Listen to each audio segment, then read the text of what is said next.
Our top story on the show: amidst growing mistrust within the Five Eyes intelligence alliance, US Intel chief Tulsi Gabbard held wide-ranging talks with her Indian counterpart, National Security Advisor Ajit Doval, in New Delhi. The first high-level visit to India by a top official of the Donald Trump administration. Tulsi Gabbard also met Defence Minister Rajnath Singh and discussed key aspects of defence cooperation and intel sharing. Sources reveal that India also raised concerns over growing anti-India elements within the US and demanded strong action against Sikhs for Justice group. This comes after NSA also chaired a high-profile meeting of top global intelligence czars, including those from the Five Eyes network, focusing on boosting cooperation in confronting various security challenges, particularly related to terrorism and threats posed by emerging technologies. My colleague Nikunj Garg, Senior Managing Editor with the NDTV channel, joins me to decode India's intel diplomacy in greater detail. Nikunj, thanks so much for joining in. Let me start by asking you that for India, this is very significant, especially for our core concerns pertaining to cross-border terrorism. Well, yes, absolutely, Gauri. We have to keep in mind that Sikhs for Justice is a forum that has now spread its tentacles not only in United States, but its original base of Canada and adjoining areas. And remember that people who have for long been saying that the Sikh Khalistani radical terrorism is all but dead, we have to keep in mind that SFJ, working in cahoots with the inter-services intelligence of Pakistan, has been actually actively responsible for carrying out physical violence, not only in the state of Punjab, but outside the borders of Punjab as well.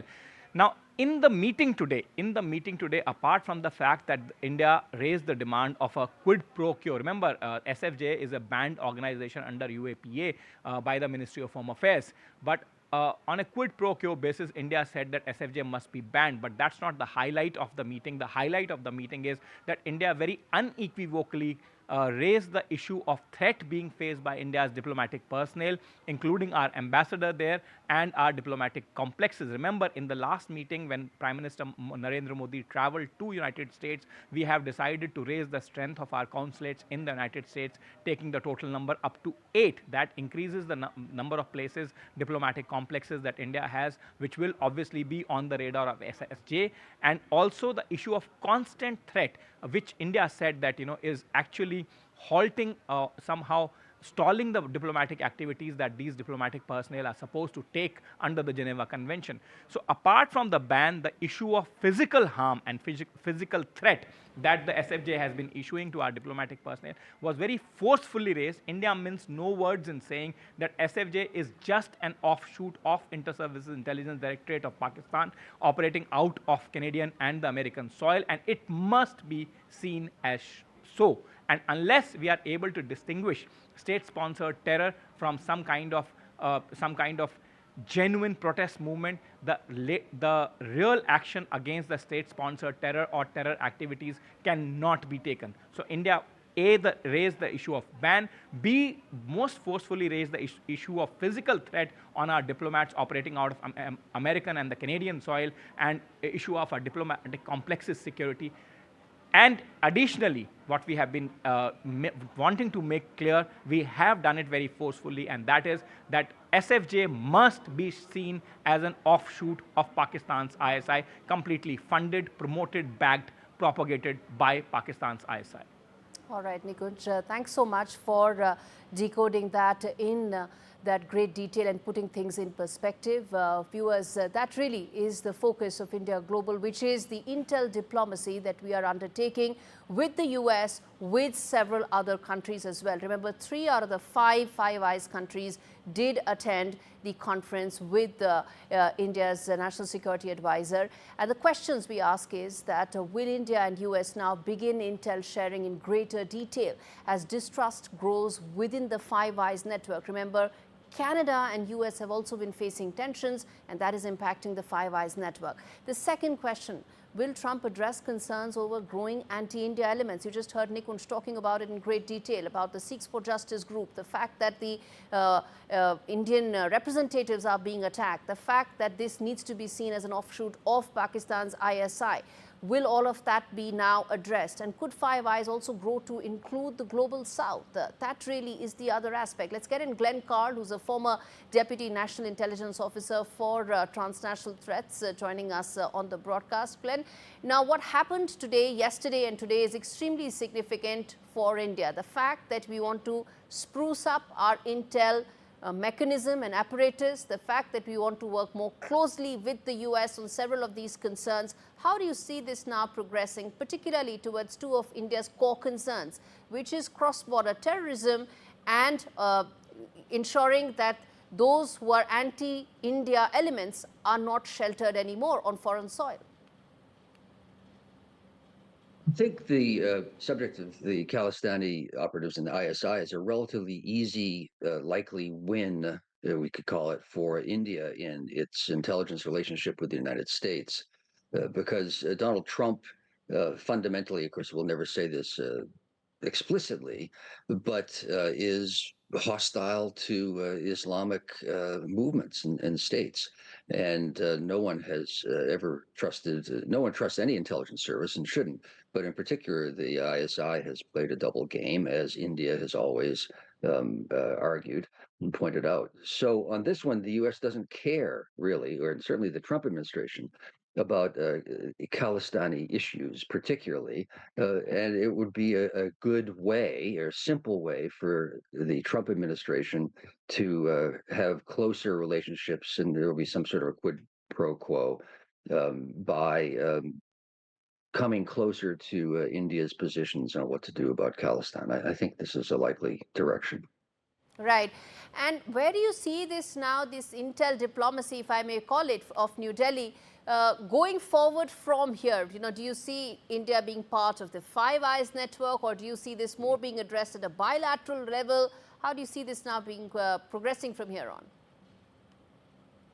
Well, I think the Five Eyes is in trouble, and that's because Donald Trump, Tulsi Gabbard, and the Trump administration in general have shockingly disturbing associations and affinities with Russia, frankly. And so the other four members of the Five Eyes, other than the United States, I'm certain, are deliberating about how much intelligence they can continue to share without risking the sources, the lives, and the methods, and the national interests of themselves. So Five Eyes is troubled right now. It is an offshoot of World War II, as people probably don't know because it's such a long time ago. And four of the five were either Great Britain itself or its Commonwealth dependencies. Actually, it's technically still colonies at that time, and the United States, the one wayward colony from long ago. So there's a cultural, historical, and linguistic fundamental component to the Five Eyes. So I find it hard to imagine, really, that the Five Eyes would expand to include India or France, say, but that there be, and already are, extensive and deep intelligence relationships. Certainly. Will something new emerge? That's conceivable. I think it's unlikely. Sir, I think the point this is a pretty transactional administration. Yes, the point is that this is an Anglo-Saxon framework which has pretty much outlived its utility in its present form, simply because the crimes that it is and the threats that it's facing are also now in different forms, whether it is cyber, whether it is, such formats. They don't follow what the Five Eyes network of Anglo-Saxon framework is. So what about some of these new age threats that are coming in? How do you see that being tackled? Primarily, I'm focusing from India's point of view. Oh, well, I know from my own experience, and logically one would expect, that India and the United States have a rich intelligence relationship. It hasn't been intimate. It's become progressively so year by year for the past 25 years, roughly. So it's certainly more than conceivable that India and the United States bilaterally, and perhaps through the Quad, although Trump has questionable feelings about the Quad and relationships, alliances in general, but it's certainly likely that India and the U.S. will have continued and probably deepening intelligence relationships on areas of mutual interest, which would be terrorism, which is largely Islamic-inspired terrorism. That's certain. New Five Eyes equivalents in the 21st century, that's possible. At least we can say with confidence there will be increasing intelligence sharing and collaboration bilaterally. All right, let's leave it there, Glenn. Thanks much for speaking to me on India Global. And it's now time to turn to another very important story, which is New Zealand Prime Minister who is in India. And Prime Minister Modi, along with his New Zealand counterpart, resumed negotiations on a free trade agreement between the two countries that has been in cold storage for 10 long years. It paused in 2015. The two leaders reaffirmed their commitment to strengthening bilateral ties, expanding trade, deepening defense cooperation, and maintaining peace in the Indo-Pacific region, and taking a firm stance against terrorism and agreeing to enhance people-to-people ties as being some of the broad areas in which the two leaders agreed to focus on. They've also institutionalized defense and security cooperation in a much bigger way, and also the fact that Indo-Pacific featured very prominently in the discussions between the two prime ministers. As far as immigration is concerned, Prime Minister Modi stressed the importance of having a formal agreement in place, because remember, skilled workers and their immigration and their mobility is very important to India, and that is being reflected in these meetings as well. And in fact, beyond that, the two prime ministers also joked about their cricket affinity and the recent win of the Indian cricket team. But listen in to some of those important aspects of the conversation between Prime Minister Modi and Prime Minister of New Zealand in those official statements after their bilateral meeting. New Zealand में रहने वाला भारतीय समुदाय New Zealand में सामाजिक और आर्थिक विकास में सकारात्मक योगदान दे रहा है। हमने तय किया है कि स्किल्ड वर्कर्स की मोबिलिटी उसको सरल बनाने और इलीगल माइग्रेशन से निपटने के लिए एक समझौते पर तेजी से काम किया जाएगा। यूपीआई कनेक्टिविटी, डिजिटल ट्रांजैक्शन और टूरिज्म बढ़ाने पर भी बल दिया जाएगा। शिक्षा के क्षेत्र में हमारे पुराने संबंध हैं। हम न्यूजीलैंड की यूनिवर्सिटीज को भारत में कैंपस खोलने के लिए आमंत्रित करते हैं। फ्रेंड्स, आतंकवाद के खिलाफ हम दोनों एक मत हैं। Just thank up front Prime Minister Modi for the very warm and generous welcome that we've had, myself and also our delegation. Today we have just concluded a series, I think, of very highly productive meetings, and we also witnessed, as you have seen, a number of government-to-government arrangements that will strengthen the growing ties between India and New Zealand. Prime Minister Modi and I have also issued a joint statement that I think captures the wide range of topics that we have discussed, the arrangements that we have finalised, and the areas of cooperation that we are determined to pursue into the future. I hope that our meeting has left Prime Minister Modi in no doubt about the profound depth of New Zealand's commitment to building a deep, broad-based and enduring relationship with the great nation of India. By broad-based, I mean that New Zealand is committed to doing more with India across a wide range of areas. Okay, let's get in Mohammad Ghazali to really connect the dots for us here. Ghazali, it's an important bilateral meeting between Prime Minister Modi and his New Zealand counterpart. There are some very important areas that the two countries now want to focus on, but the key aspect of it is trade and Indo-Pacific. Yeah, certainly. See, trade and security are the two aspects of this bilateral meet which happened today. And when it comes to trade ties, we already know that yesterday it was announced that how India and New Zealand are going to resume the talks on free trade agreement. The two issues which were proving to be bottleneck was the agri and dairy products, on which India at least initially thought of that it will be sensitive issue concerning the farmers, that it will now not allow grant or access to New Zealand in terms of to our agri markets, but New Zealand also manufactures a lot of agri products and agri machinery, and that could be useful for our farmers. So that is why that aspect has been discussed, and further discussion will be held in the next round of FTA whenever that schedule is announced. But Prime Minister is stressed upon that this FTA would be a mutually beneficial one, which will benefit both the countries. And why this FTA couldn't take off initially after 2015 or last year when the talks were happening, perhaps all those issues will be ironed out. Besides trade, the other issue was of mobility, which the Prime Minister also stressed about, that how in FTA the talks will also be focused on moving or sort of looking for immigration of our skilled workers, because out of more than 290,000 Indians who form the largest diaspora in any other country, like in New Zealand, India is also sort of focused at how this diaspora and their settlement, their mobility should be very smooth, and that is why the visa issue that will also be discussed or be part of the FTA.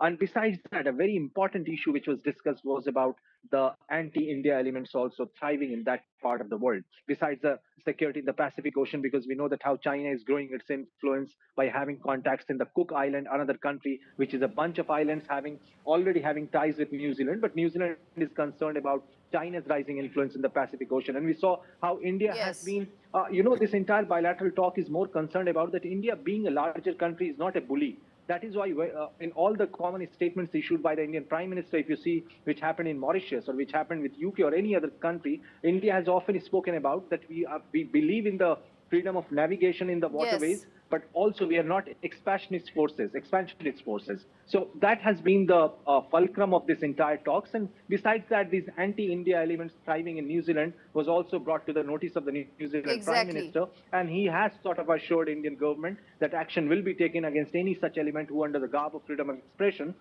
keep fomenting trouble for India or keep voicing their anti-India sentiments there. All right, let's leave it there, Kasali. Thanks much for giving that update. And on that note, I'm going to slip into a very short break. More news and updates on the other side. Stay with us.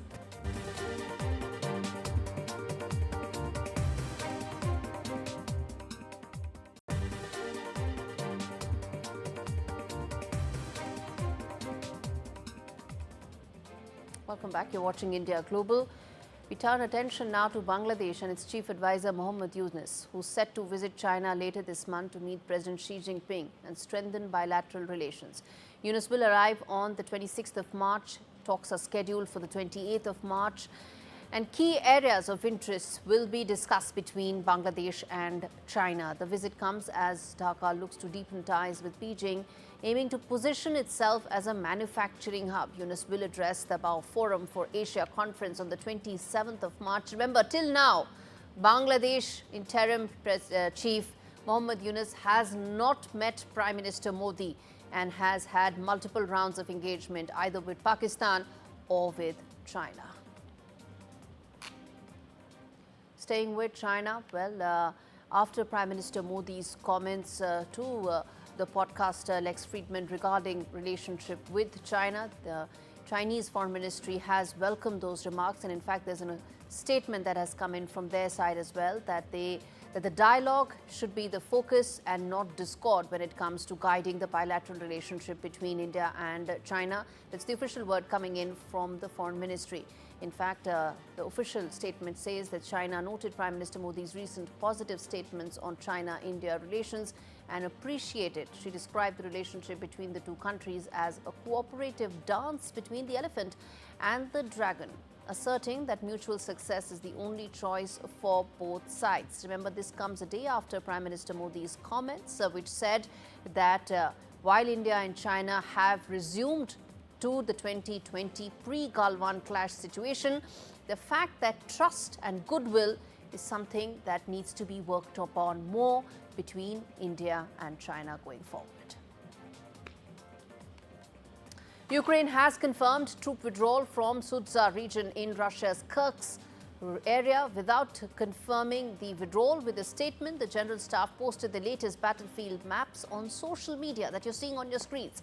It showed a complete retreat from that region. The confirmation comes as Russian troops scale up their offensive in the Russian border region, where Ukraine launched a surprise cross-border incursion last year in August, in the hopes of using the captured territories as a bargaining chip for any potential peace negotiations. Remember, President Zelensky has already announced and offered a 30-day ceasefire, and he's now announced a troop withdrawal from Russian territory. It remains to be seen how soon will a possible peace negotiation take place. And well, that, viewers, could in fact be very soon, given the fact that US President Donald Trump has all plans to speak to his Russian counterpart, Vladimir Putin, tomorrow to discuss ways of ending the war in Ukraine. Positive talks have taken place between US and Russian officials in Moscow last week, and this upcoming conversation signals a pivotal moment in American foreign policy with Trump's approach to Russia and his stance on President Zelensky under intense scrutiny from European allies. As I said, US has ensured that Zelensky is now wanting a 30-day ceasefire. He's withdrawn from key Russian territories. It now depends on what is the final offer that's on the table between Russia and America to close in on the possible peace negotiations. Trump's firm stance on Ukraine and his perceived rapport with Putin has raised concerns amongst Western allies and leaders of America, and they are watching very closely which way this goes. The discussions are expected to address critical issues such as territorial disputes and control of vital energy infrastructure in Ukraine. Трамп заявил, что на вторник он планирует разговор с Путиным. Если можно, хотели узнать, согласована ли дата обеими сторонами, могли бы вы подтвердить, что во вторник такой разговор ждем? Спасибо. Да, это действительно так. Во вторник готовится такой разговор. Quick break. We come back to discuss Pakistan's big Baloch headache on the other side of this break. Stay with us.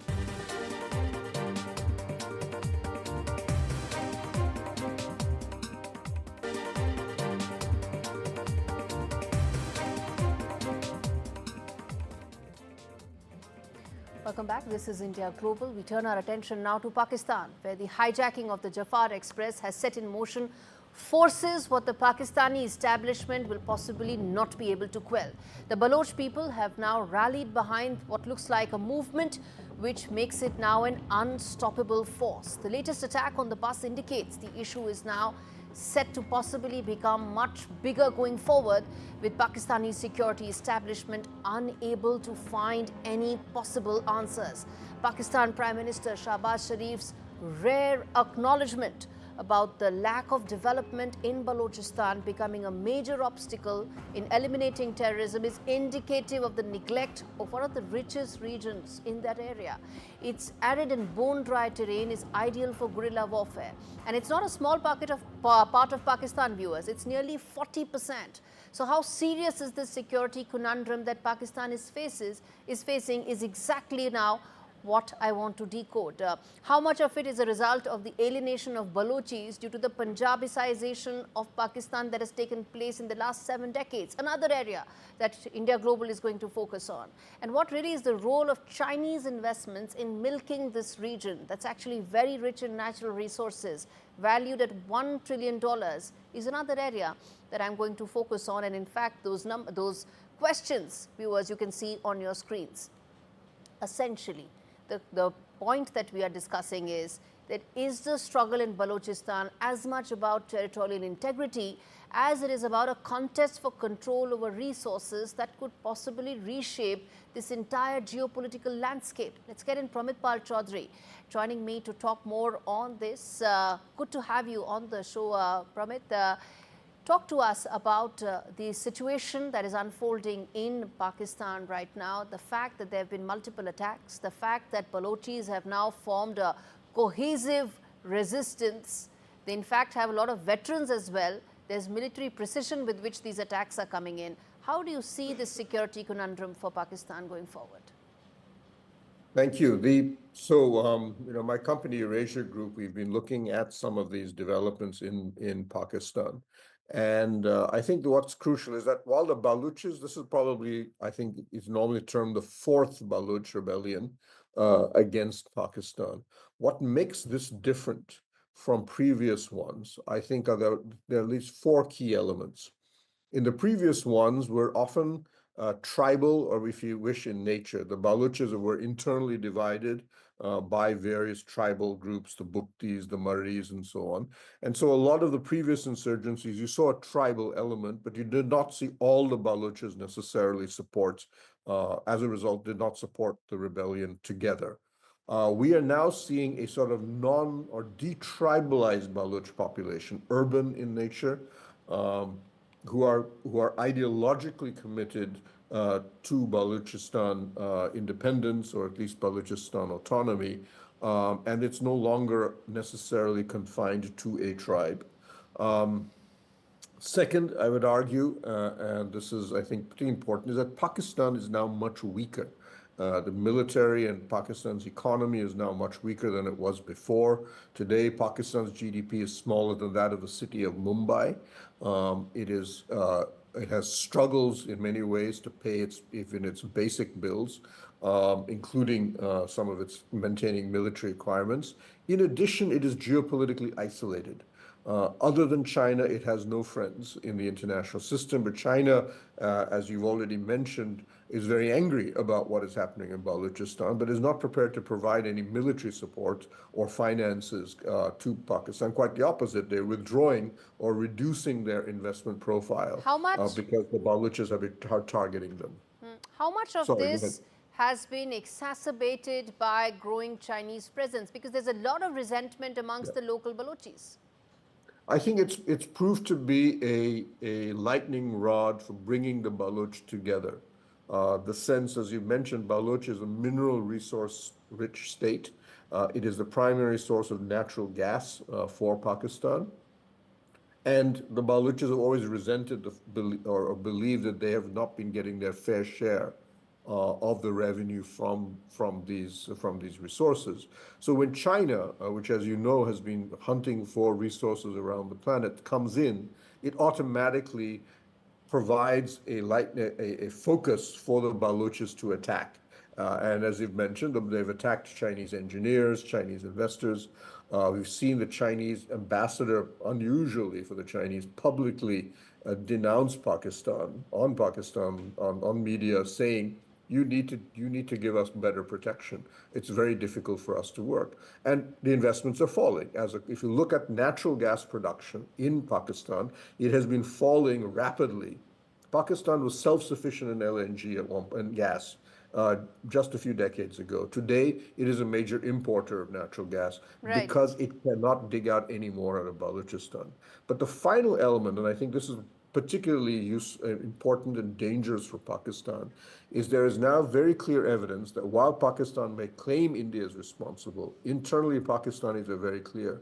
What is happening is the new Taliban regime, especially the Taliban Pakistan, the TTP, seems to have formed an alliance with the Baloch. The TTP has already killed. I was coming to just that, Pramit, that have they been able to now get allies, and which is why they are now such a cohesive fighting unit taking on the Pakistani army? Yes, very much, because you now effectively Pakistan fighting on two fronts. It is fighting on both its Afghan border as well as internally in Balochistan. And this is stretching the military. It does not have the capacity it used to have to handle this. 1,600 Pakistanis have been killed by the TTP since the Taliban came to power. About 500 to 600 of them are Pakistani security men. And you have the rebellion in Balochistan. And the TTP has the Taliban have the additional capacity that they are a useful ally because they have mountains of armaments. The Americans, when they left Afghanistan in a hurry, they left behind some of the largest stocks of weapons, helicopters, those weapons, drones, guns, ammunition.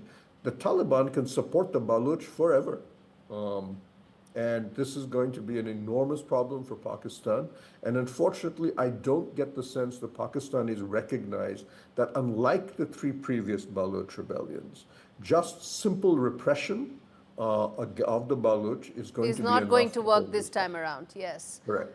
All right, let's leave it there, Pramit. Thanks much for joining me to decode a very important story.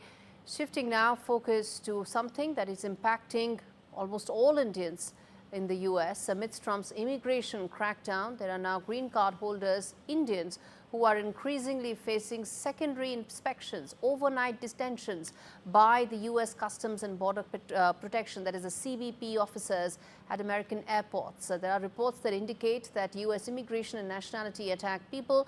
Under that law, there are now more and more detentions being sought, particularly those who are senior citizens. Remember, a lawful permanent resident or a green card holder who is returning to the US after an absence of more than 180 days is being treated as seeking readmission, becoming subject to grounds of inadmissibility, something that is causing a lot of apprehension amongst a large number of people when it comes to the Indian American community, particularly those who are of a certain age bracket. Now, what are the options available for Indian Americans, those who have green card holders?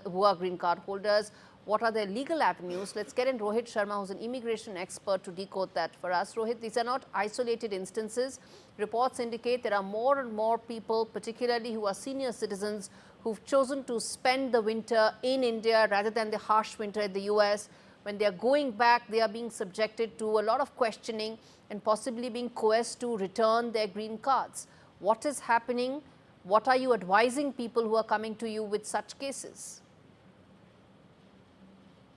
Yeah, what is happening, in fact, is that no doubt Trump administration is very much hard on immigration regulations overall, immigrants living in US. So this is just another one step forward to that.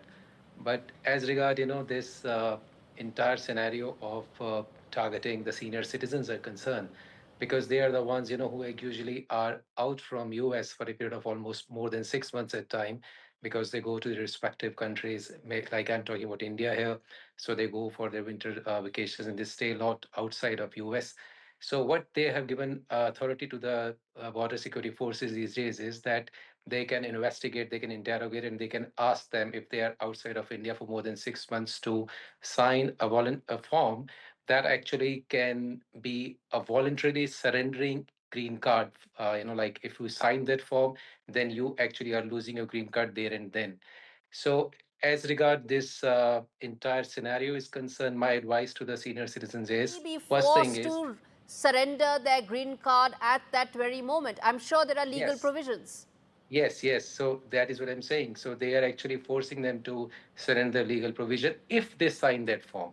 So very important for the senior citizens to understand that they are within their rights to not sign that form. They can contest there and then that they are not going to sign that form. What happens, at times because of the lack of communication and lack of understanding over the language issues and all, and people actually, they get a bit nervous and they sign that I-407 form. So they shouldn't be signing that form. The border security force official has no authority to cancel the green card. They cannot take it and they say it's getting surrendered. They can at my ask you to surrender it voluntarily. So what they can do is they shouldn't be signing that form and they should stay adamant to that. At max, what happened? They will be subjected to an immigration judge. They will be subjected to the U.S. court. And immigration judge, they do not welcome such scenarios. Even the border security forces officials would not like this matter to go to them. So this is one very, very important point for them, that they shouldn't be signing it up. I want to ask you one thing. Rohit, which is this you've made very clear for our viewers watching this. The other fact is that what if you spend more than 180 days? Let's say you spend 6 months, you want to avoid the harsh winter in the US. You come to India, you spend time with your family. When you go back, what if you cross the 180-day mark? How serious is that?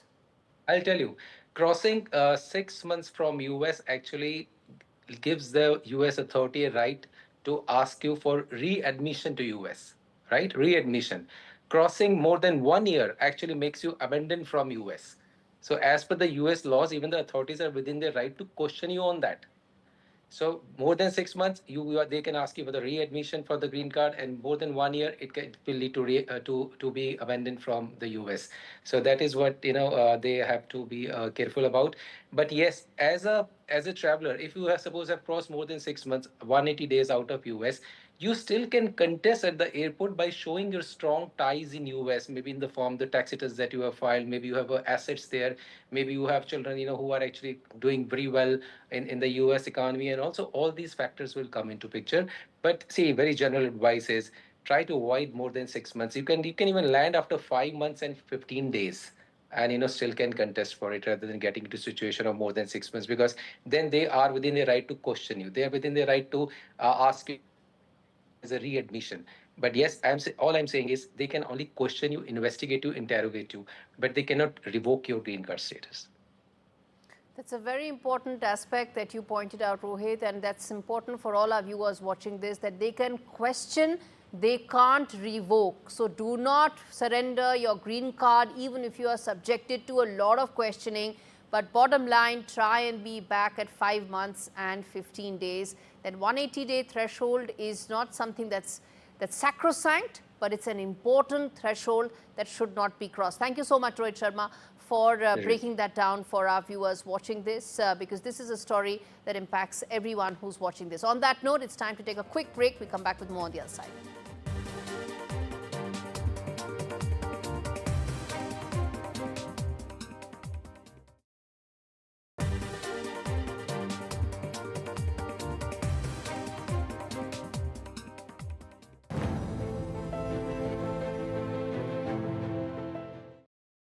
The India-US strategic partnership is one that's been developing now over the last several decades, and there's a great sense of optimism over here in India that it is headed in a particular direction.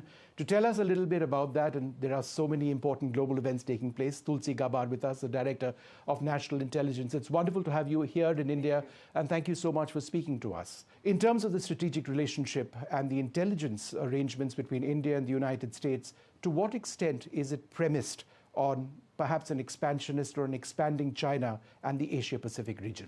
You know, the ties between our two countries, the United States and India, go very, very far back. And so what we're continuing to see is a strengthening of that partnership and recognizing that the mutual interests of both of our countries are centered around peace, prosperity, freedom, and security. So now as we see a new administration coming in with President Trump's leadership in the United States, of course, Prime Minister Modi's long-standing leadership here in India, we have two leaders of our two great countries who are very good friends and who are very focused on how we can strengthen those shared objectives and those shared interests. So in a sense, it's taking forward what we already have in terms of the strategic partnership, and that's one of your primary goals, right? It is. That. And how were your meetings to that end? It is. I've been having great meetings, and of course this began with Prime Minister Modi's visit to President Trump in Washington, D.C., very shortly after he was inaugurated back into office for a second term, where they really set the tone and set the vision for where a stronger U.S.-India partnership and friendship can lead to.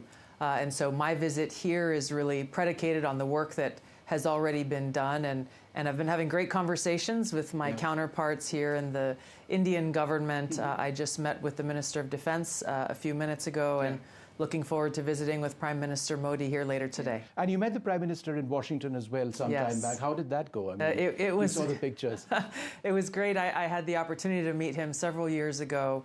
It was good to see him again, and it was actually very perfectly timed, where it was maybe 1 or 2 hours after I was officially sworn into this position as Director of National Intelligence that he arrived in Washington, D.C., and had the opportunity to welcome him back to the United States. One of your primary concerns and one of your primary responsibilities is to deal with the threat of terror. And at the moment, we see a great deal of that out of Yemen. We see attacks on shipping taking place, and we see the United States being very much on the offensive. Is that a prelude for something larger, perhaps even a ground offensive going forward? I mean, you look at President Trump's leadership going back through his first term as president, he has been and remains very committed to combating and defeating the threat of Islamist terrorism that not only affects the United States, the American people, our own safety and security, but it is affecting so many people in different parts of the world. We can see different terrorist groups, the Houthis in Yemen being one of them, that President Trump has redesignated after President Biden took them off of the terrorist list, redesignated them appropriately as a terrorist organization, and taking action where the previous administration failed to. Right. The Houthis have been disrupting maritime trade and passage for a very long time, and no serious effort has been taken to stop that disruption. Our country and other countries should not be in a position to have to make a decision to reroute commerce going through that area simply because of the Houthi threat that exists. So President Trump has taken decisive action for our own safety, security, and prosperity, and I know we'll look to other affected countries, as there are many who are impacted by this, to similarly take action. The other big international talking point is obviously the situation between Russia and Ukraine, and we're all optimistic, and I've covered the war 3 times, on seeing peace in the area. Tens of thousands of people, hundreds of thousands of people on both sides have lost their lives. Be that as it may, if President Putin doesn't come on the table with the peace agreement which has been proposed by the United States, can Washington indefinitely keep arming Ukraine? And in a sense, allowing them to continue their fight? President Trump is seeing this ongoing conflict with very clear eyes. And he has made his position and his priority very clear, which is to bring about an end to this war. So he is focused on peace. The negotiations have just begun. He's looking forward to success in those negotiations, not for himself, but for the cause of peace and to stop the killing of innocent and taking of innocent lives there. So he has the best negotiators working with both the Ukrainians and with Russia and with Putin. And we look forward to seeing the continued progress that we've already seen over a very short period of time. I think it's important to point out that under the previous administration, during which this war began, there was no effort. There was no effort at all towards peace. There was no effort to have direct dialogue with Putin and with Russia to try to bring about an end to this war. So already, in a very short period of time, President Trump has made much more progress towards peace than any effort that has occurred by anyone previously. So we're very encouraged by this progress, and President Trump remains committed to the objective of peace. How much of what you're talking about now is premised on a successful conversation between President Trump and President Putin? I believe that might take place tomorrow or day after. Well, as you know, with any of these kinds of negotiations, there's a lot of work that goes between people representing both countries or all of the countries involved in this situation. And at the appropriate time, I'm sure that President Trump will have a very productive conversation with Putin, once again, rooted in his unwavering commitment to peace. Yeah. Closer to India, Bangladesh, the subcontinent, we've seen a lot of political changes over there, a lot of violence over there, and several reports of attacks on minorities. Is the United States concerned about the situation there and the need for stability at all levels, not just political stability? Yeah, of course. The long time, unfortunate persecution and killing and abuse of religious minorities, Hindus, Buddhists, Christians, Catholics, and others, has been a major area of concern for the United States government and, of course, President Trump and his administration.